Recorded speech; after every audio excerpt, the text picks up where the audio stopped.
Hello students, एक बार फिर से आपको स्वागत करते हैं नंबर 1 क्लासेस में। आज हम लोग डिस्कस करेंगे प्रैक्टिकल एग्ज़ाम किस प्रकार लिखना है।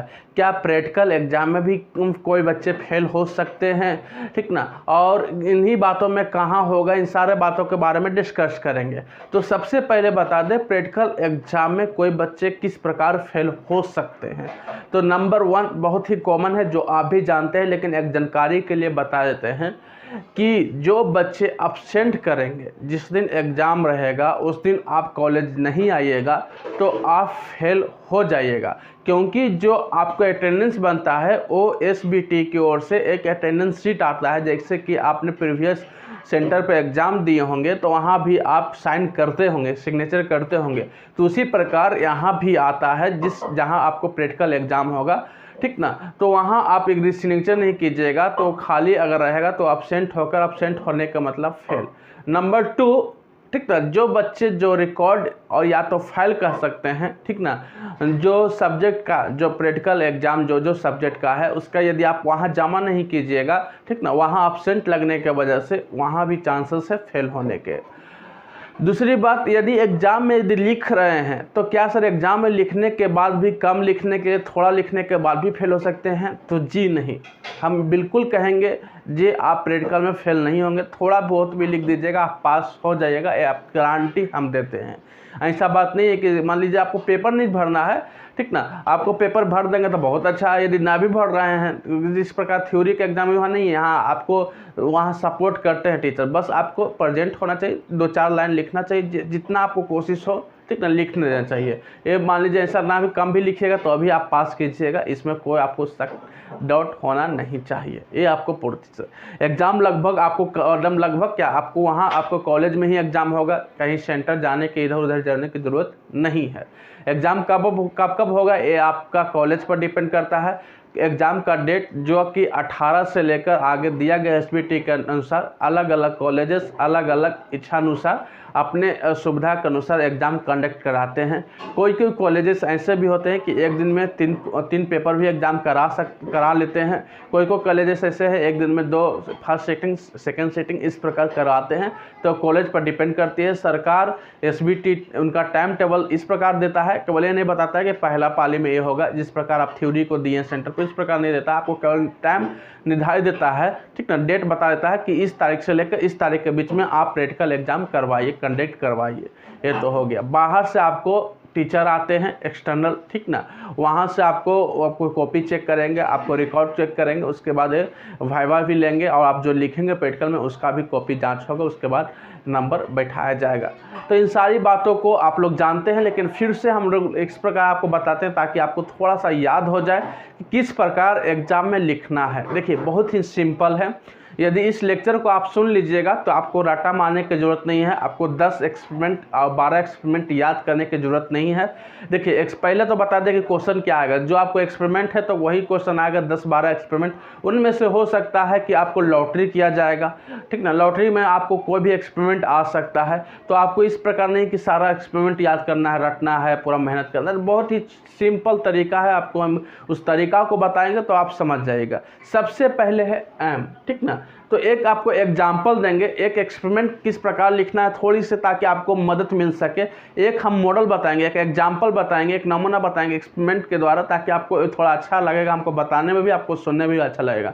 अब एम कहेंगे कि एम किस प्रकार लिखना है, तो मतलब थोड़ा आपको अच्छी रीति से समझाने के लिए एक एग्जाम्पल। मान लीजिए आपको इंजीनियरिंग मैकेनिक्स पढ़ते होंगे, तो वहाँ आपको एक सबसे पहला लैब आपको आता है वेरिफिकेशन ऑफ लैमिस थ्योरम, तो ठीक ना, तो क्वेश्चन वहाँ दिए रहेगा, क्वेश्चन आपको दिया रहेगा वेरिफिकेशन ऑफ लैमिस थ्योरम के बारे में, वहाँ आपको दिया रहेगा। तो आपको जो क्वेश्चन दिया रहेगा वही आपको क्या होगा, एम हो गया।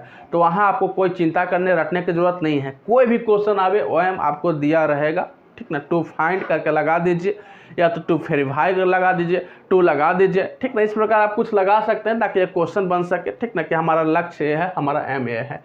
तो इसमें कोई दिक्कत नहीं है, टू वेरीफाई लैमिस थ्योरम, ठीक ना।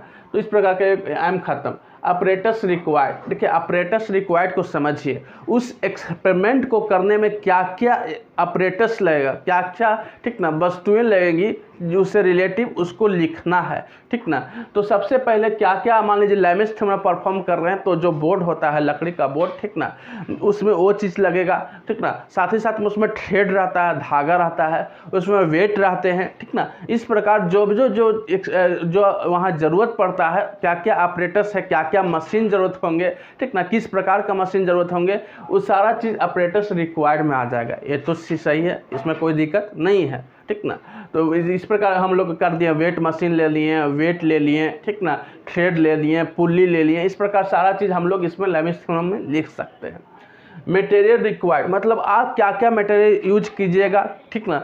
जैसे एक एग्जांपल के लिए आप पेन यूज कीजिएगा, पेपर यूज कीजिएगा, आप शॉर्पनर यूज कीजिएगा, कैलकुलेटर यूज कीजिएगा, ये सारा चीज़, ठीक ना, मटेरियल आप यूज कर क्या क्या कर रहे हैं उसमें, ठीक ना, उन सारे चीज़ में पेंसिल यूज कीजिए, तो सारा चीज़ उसमें डाल सकते हैं, इसमें कोई दिक्कत नहीं।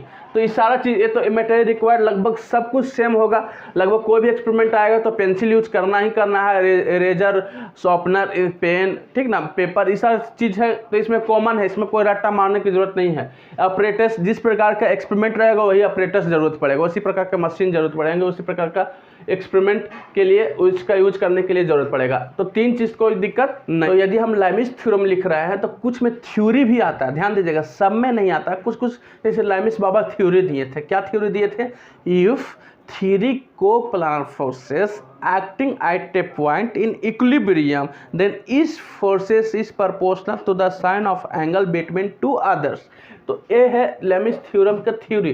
तो थ्योरी भी लिख सकते हैं, फार्मूला भी लिख सकते हैं, ठीक ना। एक फार्मूला जानते हैं F1 बटा में साइन अल्फा, उसी प्रकार F2 बटा में साइन बीटा, F3 बटा में साइन गामा, ठीक ना, अल्फा बीटा गामा। तो इस प्रकार एक थ्योरी भी मतलब फार्मूला भी हो गया। तो इसमें सब में फार्मूला यूज नहीं होगा, सब में थ्योरी नहीं होगा, लेकिन जिसमें होगा उसको बस की पॉइंट को याद कर लीजिए, बस सिंपल है, ठीक ना। डाटा ठीक ना, टेबल, ठीक ना। तो एक टेबल भी बना सकते हैं, इस प्रकार एक टेबल बना सकते हैं कि F1 कितना है, F2 कितना है, F3 कितना है, अल्फा कितना है, बीटा का गामा कितना है, ठीक ना। इस प्रकार एक टेबल भी बना सकते हैं, ठीक ना। तो इस प्रकार अल्फा, ठीक ना, बीटा, गामा, ठीक ना, और साइन बटा में साइन अपॉन जो इसका फार्मूला है, इस प्रकार एक लिख सकते हैं। तो इस प्रकार डाटा टेबल भी सब में नहीं आएगा, लेकिन कुछ अधिकतर एक्सपेरिमेंट में डाटा आता है। तो देखिए इसमें कुछ कुछ आपको एम तो सब में आएगा, ऑपरेटर्स आएगा, मटेरियल आएगा, फार्मूला आपको की पॉइंट याद कर लीजिएगा, डाटा टेबल रहेगा तो याद कर लीजिएगा।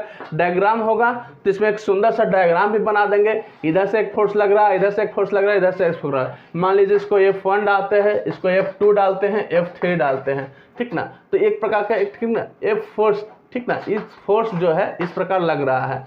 तो एक क्या हो गया, एक डायग्राम हो गया, ठीक ना। और भी कई डायग्राम मान लीजिए जो आपको जरूरत पड़ेगा उस एक्सपेरिमेंट, तो डायग्राम भी दे सकते हैं। तो यहाँ क्या क्या सिखा रहे हैं हम लोग, मटेरियल यूज में जो जो आप यूज कीजिएगा तो कॉमन हो जाएगा। फार्मूला केवल की पॉइंट आपको देखना है, टेबल देख लीजिएगा किस प्रकार, डायग्राम में वो थोड़ा सा एक झलक देख लीजिएगा। जो सेकेंड लास्ट है वो है प्रोसीजर। वो क्या है? प्रोसीजर। इसी में आपको जोड़ घटाव करना है कि सबसे पहले एक पेपर लेंगे, पेपर को हम लोग उस बोर्ड को, इक्विलिब्रियम बोर्ड जो दिया रहता है, फोर्स ऑफ इक्विलिब्रियम जो बोर्ड रहता है, वहाँ हम लोग क्या करेंगे, इस प्रकार रखेंगे। रखने के बाद वहाँ हम लोग पेंसिल से उसका जो शैडो आता है थ्रेड का, उसका हम लोग पंच करेंगे, उसका मार्क करेंगे।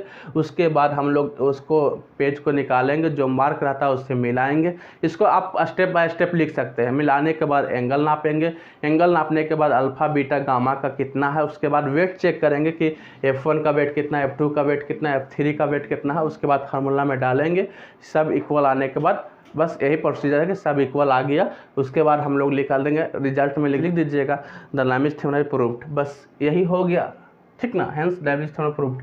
तो ये हो गया। एम जो है वही आपको यहाँ प्रूफ करके लिख देना है कि यहाँ प्रूफ हो गया। एम जो रहेगा टू फाइंड करके लिख देना है, यहाँ प्रूफ करके लिख देना है। दोनों आपको दिया रहेगा एक चीज़ दिया रहेगा, वह दो चीज़ हो गया। ऑपरेटर्स क्या ज़रूरत है, मटेरियल है, फार्मूला भी समझ गए, टेबल डाटा टेबल डायग्राम रहेगा, प्रोसीजर रहेगा, रिजल्ट रहेगा। तो बस सिंपल है, आपको कोई रट्टा मारने की जरूरत नहीं है कि 7-10 एक्सपेरिमेंट याद करें, पूरा रात भर जाकर याद करें, ऐसा कोई टेंशन लेने की। बस की पॉइंट थोड़ा सा देख लीजिए, इसमें क्या फार्मूला क्या डेटा है, बाकी आपको जोड़ घटाव लिखने के लिए मान लीजिए वहाँ आपने खुद से खुद आप लिख सकते हैं। अगर नहीं भी आता है आपको इंग्लिश लिखने में तो आप हिंदी से लिखिएगा कि हम इस प्रकार को लिए, यहाँ लिखिए। बस उसको अगर इंग्लिश में बनाना है तो जैसे आम है AAM आम, राम RAM, इस प्रकार भी लिख सकते हैं। सब कोई टिक नहीं, आपको दिक्कत है तो हिंदी में लिखिए, कोई आपको दिक्कत होना ही नहीं चाहिए। प्रैक्टिकल एग्जाम में बिंदास रहिए, बस वहाँ जाकर जो आपको प्रोसीजर बताएं इसको एक बार आप देख लीजिए, एक दो एक्सपेरिमेंट को आप मान लीजिए थोड़ा देख लीजिए कि पॉइंट क्या क्या उसमें डायग्राम है, क्या डाटा टेबल है।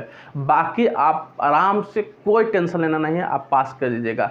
नंबर 1 क्लासेस आपको हमेशा आपको ऑल द बेस्ट कहता है, आज भी आपको ऑल द बेस्ट कहता है। वीडियो देखने के लिए बहुत बहुत धन्यवाद। अभी तक चैनल को सब्सक्राइब नहीं किया तो प्लीज़ सब्सक्राइब कीजिए। Have a night.